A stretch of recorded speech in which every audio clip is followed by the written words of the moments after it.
प्यारे बच्चों, सुप्रभात। मैं आपकी हिंदी अध्यापिका हिंदी की ऑनलाइन कक्षा में आप सबका स्वागत करती हूँ। बच्चों, कल की वीडियो में हमने भाषा अभ्यास पाठ्य पुस्तक के पाठ 3 हाथी और चिड़िया से संबंधित पहले 2 प्रश्नों को समझा था। आज हम आगे के प्रश्नों को समझेंगे, लेकिन शुरू करने से पहले मैं आपसे तथा आपके अभिभावकों से एक जरूरी विषय पर बात करना चाहती हूँ। जैसा कि आप सब जानते ही हैं कि कोरोना जैसी महामारी के कारण हमारा देश विषम परिस्थितियों से गुजर रहा है। ऐसे में यह तय किया गया है कि पाठों में से कुछ ऐसे प्रश्नों को घटाया जाए जो बार बार दोहराए गए हैं या जिनको कम करने से या न करवाने से बच्चों की पढ़ाई पर कोई असर नहीं पड़ेगा। तो बच्चे केवल उन्हीं प्रश्न उत्तरों को अपनी अभ्यास पुस्तक या उत्तर पुस्तिका में लिखेंगे जो उन्हें करवाए जाएंगे। धन्यवाद। तो आइए बच्चों शुरू करते हैं। तीसरा प्रश्न है कि नीचे दिए गए वाक्यों के बहुवचन रूप लिखिए। बच्चों, पहले हम जान लेते हैं कि वचन किसे कहा जाता है। वचन की परिभाषा इस प्रकार है कि संज्ञा या सर्वनाम के जिस रूप से किसी व्यक्ति, वस्तु इत्यादि के एक या एक से अधिक होने का बोध हो, उसे वचन कहते हैं। बच्चों, जो वचन है वो 2 प्रकार के होते हैं, एक वचन और बहुवचन। यहाँ मेरे पास एक पेंसिल है, आप इसे क्या बोलेंगे? पेंसिल। जो पेंसिल शब्द है वो वस्तु के एक होने का बोध करवा रहा है। अब हम इसे क्या बोलेंगे? पेंसिलें। और जो पेंसिलें शब्द है वो वस्तु के एक से ज्यादा होने का बोध करवा रहा है। तो पेंसिलें शब्द क्या हुआ? बहुवचन हुआ। इस प्रकार से जो एक वचन होता है वो किसी व्यक्ति, वस्तु, स्थान इत्यादि के एक होने का बोध करवाता है, और बहुवचन किसी व्यक्ति, वस्तु या स्थान इत्यादि के एक से अधिक होने का बोध करवाते हैं। तो आइए अब हम इससे संबंधित प्रश्नों को करना शुरू करते हैं। पहला है कि मैंने घर के बाहर हाथी को चलते देखा। बच्चों, यहाँ हमने हाथी का वचन बदलना है। अगर एक होगा तो हम क्या बोलेंगे? हाथी। और एक से ज्यादा होंगे तो हम क्या बोलेंगे? हाथियों। तो वाक्य क्या बन गया? अब देख लेते हैं कि मैंने घर के बाहर हाथियों को चलते देखा। अगला वाक्य है चिड़िया ने पेड़ पर घोंसला बनाया। घोंसला का वचन बदलेंगे तो देखते हैं वाक्य में क्या परिवर्तन आया। चिड़िया ने पेड़ पर, घोंसला का वचन बदलो, क्या होगा? घोंसले। तो क्या बन गया? चिड़िया ने पेड़ पर घोंसले बनाए। और तीसरा है कि पेड़ की डाली हिलने लगी। पेड़ की डाली हिलने लगी। यहाँ हमने डाली का वचन बदलना है। तो देखते हैं वाक्य में क्या परिवर्तन हुआ कि पेड़ की डालियां, डाली का वचन बदलो, क्या हुआ? डालियां। और एक बात ध्यान देने योग्य है कि जब भी हम वचन बदलते हैं तो अंतिम वर्ण पे जो बड़ी की मात्रा होती है उसका जब हम वचन बदलते हैं तो वो किस में परिवर्तित हो जाती है? छोटी ई की मात्रा में। और सिर्फ अंतिम वर्ण की बड़ी ई की मात्रा परिवर्तित होती है। अगर बीच में वर्ण हो तब उसकी मात्रा में परिवर्तन नहीं होता है। तो यहाँ हमारे पास वाक्य बन गया पेड़ की डालियां हिलने लगी। ध्यान से देखिए, यहाँ लगी, एक डाली थी तो लगी। यहाँ पे हमारे पास ज्यादा डालियां हो गई तो हम क्या लिखेंगे? लगी। और लगी शब्द भी क्या हो गया? क्योंकि वचन बदला है तो वाक्य में भी परिवर्तन आ गया। बच्चों, आइए करते हैं प्रश्न नंबर 4। नीचे दिए गए शब्दों के उल्टे अर्थ वाले शब्द चुनकर लिखिए। बच्चों, आइए पहले जान लेते हैं कि उल्टे अर्थ वाले शब्द किन्हें कहा जाता है। उल्टे अर्थ वाले शब्द अर्थात विलोम शब्द एक दूसरे दूसरे से उल्टा अर्थ देने वाले शब्दों को विलोम शब्द कहते हैं। इन शब्दों को विपरीत शब्द भी कहा जाता है। जैसे दिन का उल्टा क्या होता है बच्चों? रात। और मोटा का उल्टा क्या होता है? पतला। बच्चों, जो उल्टे अर्थ वाले शब्द होते हैं उन्हें विलोम शब्द भी कहा जाता है और विपरीत शब्द भी कहा जाता है। इस प्रकार से बच्चों, विलोम शब्द हमें किसी शब्द के उल्टे अर्थ की जानकारी देते हैं। जैसे दिन का उल्टा रात और मोटा का उल्टा पतला। अब हमें यहाँ पर कुछ विकल्प दिए गए हैं। हमने इन विकल्पों की सहायता से यहाँ दिए गए शब्दों के उल्टे अर्थों को ढूंढकर लिखना है। पहला शब्द है नया। इसका उल्टा यहाँ से ढूंढकर लिखेंगे हम। क्या होगा? पुराना। नया का उल्टा क्या होगा? पुराना। लिख दिया यहाँ पर। आगे है हंसना। हंसना का उल्टा क्या होगा? रोना। हंसना का उल्टा बच्चों रोना। आगे है नीचे। नीचे का उल्टा होगा ऊपर। नीचे का उल्टा ऊपर। दुख का सुख। दुख का उल्टा सुख। बड़ा का उल्टा क्या होगा बच्चों? छोटा। बड़ा का उल्टा छोटा। आगे है कम। कम का ज्यादा, कमजोर, ताकतवर। और बेचना का उल्टा खरीदना। इस प्रकार से बच्चों विलोम शब्दों से हमें उल्टे अर्थों की जानकारी होती है। बच्चों आगे है प्रश्न नंबर 5 कि नीचे दिए गए शब्दों पर चंद्र बिंदु लगाइए। प्यारे बच्चों, चंद्र बिंदु को मैंने आपको पहले भी बताया है कि अनुनासिक भी कहा जाता है और बिंदु को अनुस्वार। जब हम चंद्र बिंदु वाले शब्दों को बोलते हैं तो जो हमारी श्वास वायु है वो नाक और मुख दोनों से निकलती है, परंतु जब हम बिंदु वाले शब्दों का उच्चारण करते हैं तब जो हमारी श्वास वायु है वो सिर्फ नाक से निकलती है। और चंद्र बिंदु का प्रयोग जहाँ ऊपर मात्रा नहीं लगी होती वहां पर हम चंद्र बिंदु का प्रयोग कर सकते हैं। देखो ना बच्चों, अगर हम यहाँ पर ए या ओ की मात्रा लगी हो तो चंद्र बिंदु लगाने की तो जगह ही नहीं होती है। ठीक है, तो चंद्र बिंदु का प्रयोग वहां पर किया जाता है जहां पर ऊपर मात्रा ना हो। ठीक है, तो पहला है हमारे पास यहाँ। यहाँ चंद्र बिंदु लगाना है हमने हा के ऊपर, तो क्या बन जाएगा? यहाँ। आगे है हंसते। हंसते पर शब्द क्या होता है? हंसते। तो चंद्र बिंदु की आवाज किसके ऊपर आ रही है? ह के ऊपर। तो हम ह के ऊपर लगाएंगे चंद्र बिंदु तो बन जाएगा हंसते। आगे है आंखें, पर होता क्या है? आंखें। तो चंद्र बिंदु की आवाज किसके ऊपर आ रही है?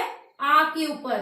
तो यहाँ हमने चंद्र बिंदु लगाना है तो ये बन जाएगा आंखें। आगे है करूंगी, पर शब्द क्या होता है? करूंगी। कहाँ पर आ रही है चंद्र बिंदु की आवाज? रू के ऊपर। तो हम यहाँ पर चंद्र बिंदु लगाएंगे और बन जाएगा करूंगी। आगे है वहां। चंद्र बिंदु की आवाज कहाँ पर आएगी? वहां, हा के ऊपर। तो हमने चंद्र बिंदु लगाना है हा के ऊपर। आगे है मुंह। मुंह पर शब्द क्या होता है? मुंह। तो चंद्र बिंदु कहाँ पर आएगा? मुंह के ऊपर। तो फिर बन जाएगा ये मुंह। आगे है जाएंगे, परंतु शब्द क्या होता है? जाएंगे। तो चंद्र बिंदु की आवाज आ रही है ए के ऊपर, तो हम यहाँ पर चंद्र बिंदु का प्रयोग करेंगे और शब्द बन जाएगा जाएंगे। आगे है दिखाऊंगा, तो शब्द क्या होता है? दिखाऊंगा। चंद्र बिंदु की आवाज आई ऊ के ऊपर, तो हमने चंद्र बिंदु का प्रयोग करना है ऊ के ऊपर और शब्द बनेगा दिखाऊंगा। इस प्रकार से बच्चों जब भी हम चंद्र बिंदु का प्रयोग करते हैं, एक तो चंद्र बिंदु का जो स्थान है वो बिल्कुल सही होना चाहिए। जैसे कि यहाँ पर हमने यहाँ लिखना है अगर हम चंद्र बिंदु को य के ऊपर लगा देंगे तो हम इसको क्या पढ़ेंगे, यहाँ। तो यहाँ तो कोई भी शब्द नहीं है, तो ये हमारा गलत हो जाएगा। इस प्रकार से चंद्र बिंदु का उचित स्थान पर प्रयोग करना है। बच्चों आइए अब करते हैं प्रश्न नंबर 6, जो कि इस प्रकार है कि नीचे दिए गए शब्दों का वाक्यों में प्रयोग कीजिए।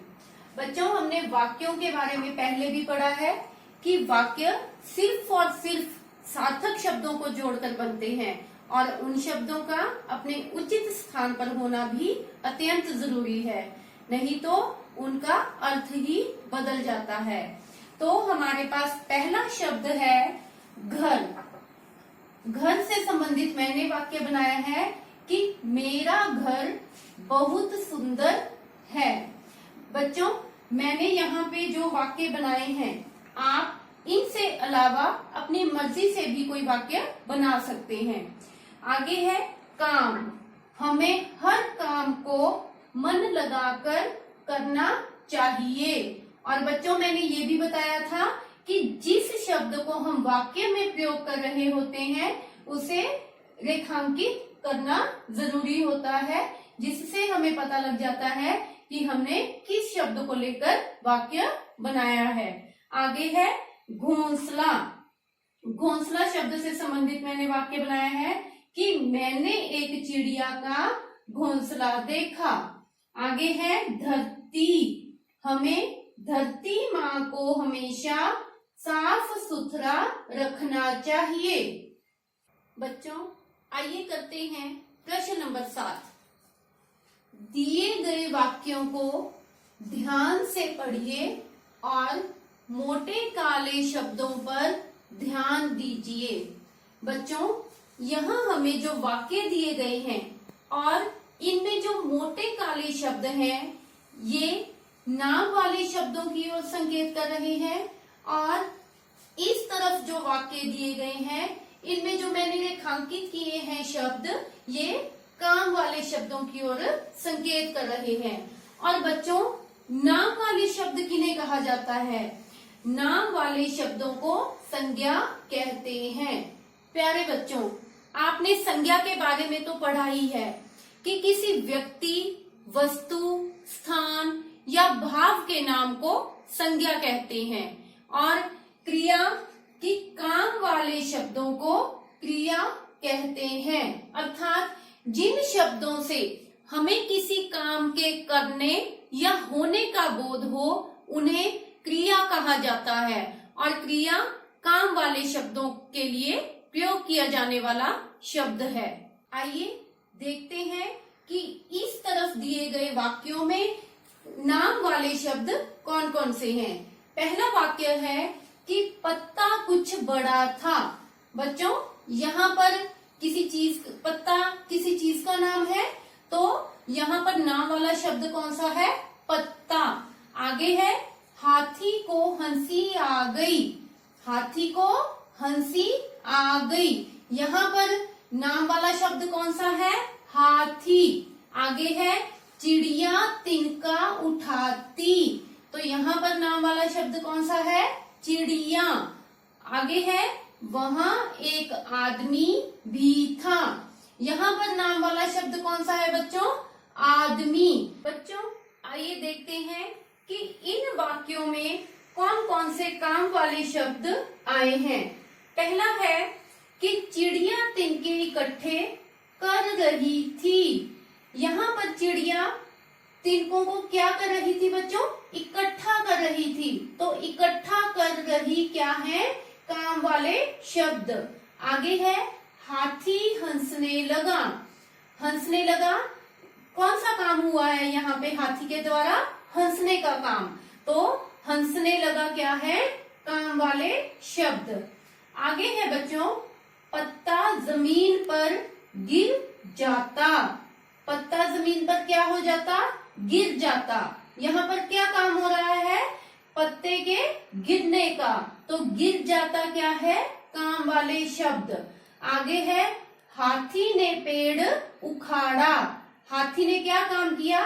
पेड़ को उखाड़ने का काम किया। तो उखाड़ा शब्द क्या है? काम वाला शब्द है। तो इस प्रकार से बच्चों काम वाले शब्द उन शब्दों को कहा जाता है जिनसे हमें किसी काम के करने या होने का बोध होता है। और बच्चों कुछ काम ऐसे होते हैं जिन्हें हम करते हैं और कुछ काम ऐसे होते हैं जो अपने आप हो जाते हैं। जो हम करते हैं जैसे कि खाना, पीना, खेलना, सोना, उठना, बैठना इत्यादि। और कुछ काम जो अपने आप होते हैं जैसे बच्चों हवा का चलना, सूरज का निकलना, सूरज का डूबना। हम सूरज को खुद तो नहीं निकालते हैं ना, वो खुद ही निकलता है। तो उन कामों को भी क्रिया ही कहा जाता है। इस प्रकार से नाम वाले शब्दों के लिए हमारी हिंदी की व्याकरणिक भाषा में संज्ञा शब्द का प्रयोग किया जाता है और नाम काम वाले शब्दों के लिए क्रिया शब्द का प्रयोग किया जाता है। बच्चों नाम वाले शब्दों तथा काम वाले शब्दों के बारे में जानकारी प्राप्त करने के बाद अब हम इस प्रश्न को हल करेंगे। यहाँ दिया गया है कि अब आप दिए गए वाक्यों में नाम वाले शब्दों पर घेरा लगाइए और काम वाले शब्दों को सामने लिखिए। बच्चों हमें यहाँ कुछ वाक्य दिए गए हैं, हमने इनमें से नाम वाले शब्दों पर घेरा लगाना है और काम वाले शब्दों को ढूंढकर इधर इस प्रकार से लिखना है। पहला वाक्य है कि चिड़िया तिनका पकड़ती। बच्चों नाम वाले शब्द, इस वाक्य में नाम वाला शब्द कौन सा है? चिड़िया। चिड़िया नाम है ना किसी पक्षी का, तो नाम वाला शब्द क्या हुआ? चिड़िया। तो हमने चिड़िया पर गोला लगा देना है। और इस वाक्य में काम क्या हुआ है? चिड़िया तिनका पकड़ती। तिनके को क्या करती? पकड़ती। तो पकड़ती के शब्द क्या है? काम वाले शब्द। तो काम वाले शब्द के नीचे हम लिख देंगे पकड़ती। अगला वाक्य है कि हाथी रोने लगा। यहाँ पर नाम वाला शब्द क्या है? हाथी। और हाथी ने कौन सा काम किया? क्या काम हुआ हाथी के द्वारा? रोने का। रोने लगा। तो हमने यहाँ रोने लगा कहाँ लिख देना है? काम वाले शब्दों के नीचे। अगला वाक्य है कि घोंसले गिरने लगे। यहाँ पर नाम वाला शब्द है घोंसले और काम वाले शब्दों के नीचे आएंगे गिरने लगे। इस प्रकार से हमने इन्हें काम वाले शब्दों के नीचे लिखना है।